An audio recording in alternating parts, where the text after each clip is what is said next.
अत्यधिक महत्वपूर्ण बैठक हुई है जिसमें भारत सरकार का जो सड़क परिवहन मंत्रालय है उसके भी सभी वरिष्ठ अधिकारी यहाँ पर थे और उत्तर प्रदेश सरकार के जो लोक निर्माण विभाग के अंतर्गत विभिन्न सड़कें हम लोग बना रहे हैं उसकी दृष्टि से भी हमारे प्रमुख अभियंता और मुख्य अभियंता और अभियंतागण यहाँ पर मौजूद थे। इस बैठक का बड़ा लक्ष्य है कि हम संपूर्ण उत्तर प्रदेश के अंदर जो सड़कों का जाल लगातार बिछाया जा रहा है वह समयबद्ध तरीके से कैसे पूरा हो। उसमें प्रमुख रूप से आज राम वनगमन मार्ग के 4 पैकेज हैं जो अयोध्या से श्री चित्रकूट धाम तक के लिए हैं।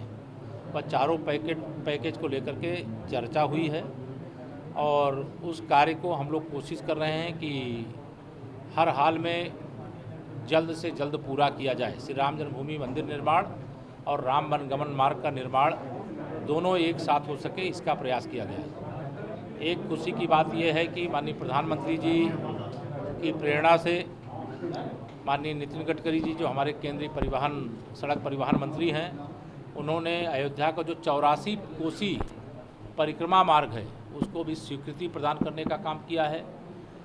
कई उत्तर प्रदेश के हमारे जो बाईपासेस हैं उनको स्वीकृत करने की सहमति देने का काम किया है। इस समय उत्तर प्रदेश में NHAI के माध्यम से भी लगभग 67 बाईपास, नदी सेतु और ROB का निर्माण हो रहा है जो जनता की दृष्टि से अत्यधिक महत्वपूर्ण है।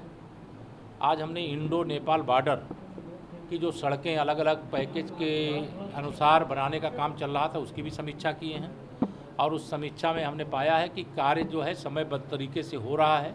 अभी 16 और पैकेज हैं जिनका जल्दी ही शिलान्यास की कार्यक्रम की हमने अक्टूबर तक का एक लक्ष्य दिया है कि जो नए पैकेज अभी कंप्लीट होने की स्थिति में उसको पूरा करने का काम करेंगे।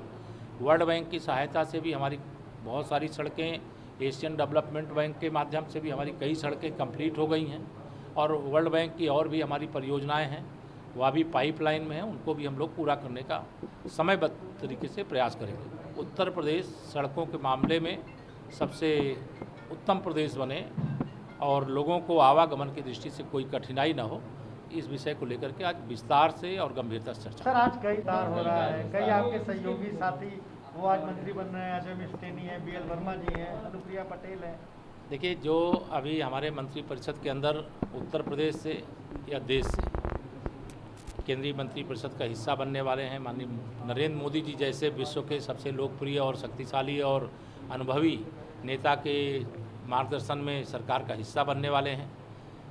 उन सबको मेरी अग्रिम शुभकामना है। कौन बनने वाले ये मैं नहीं जानता हूँ, कौन बनेंगे वो शाम को आपको पता चलेगा, लेकिन हमारी शुभकामनाएं पूरे उत्तर प्रदेश के 24 करोड़ जनता की ओर से, अपने प्रदेश के जो शामिल होंगे उस मंत्रिपरिषद में उनके लिए भी और जो दूसरे प्रदेश के लोग भी केंद्रीय मंत्री, क्योंकि केंद्र सरकार का कोई भी मंत्री पूरे देश के लिए होता है, उन सब के लिए मेरी ओर से शुभकामनाएं। सर ब्लॉक प्रमुख जब चुनाव 825 सीटों पर होंगे कि ऐतिहासिक जीत, क्या उसे दोहराएंगे इस चुनाव में? मुझे पूरा विश्वास है, जनता हमारे साथ है। क्षेत्र पंचायत के जो सदस्य चुने गए हैं वो सब किसी भी कीमत पर समाजवादी पार्टी की गुंडागर्दी की वापसी नहीं चाहते, इसलिए वह खुलेआम भारतीय जनता पार्टी के प्रत्याशियों का समर्थन कर रहे हैं। अब मुझे लगता है जिला पंचायत का जो रिजल्ट रहा है उसी अनुपात में या तो उससे भी अच्छे अनुपात में क्षेत्र पंचायत के अध्यक्ष अर्थात ब्लॉक प्रमुख के चुनाव में भी भाजपा के पक्ष में रिजल्ट रहा है। एक आखिरी सवाल सर, ओवैसी ने जिस तरह से चैलेंज देंगे और कल वो लखनऊ भी आ रहे हैं, बहराइच में अपने कार्यालय का उद्घाटन करेंगे, क्या 2022 में एक बड़ा चैलेंज रहेंगे आप लोगों के लिए? देखिए 100 में से 60% हमारा है, 40% में बंटवारा है और बंटवारे में भी हमारा है। 300 से अधिक सीटें जीत करके फिर भारतीय जनता पार्टी की यूपी में एक मजबूत सरकार बनेगी 2022 में और फिर 2024 में माननीय नरेंद्र मोदी जी के नेतृत्व में सरकार बनाने के लिए लोकसभा में भी हम 2019 से बड़ी विजय प्राप्त करेंगे। धन्यवाद।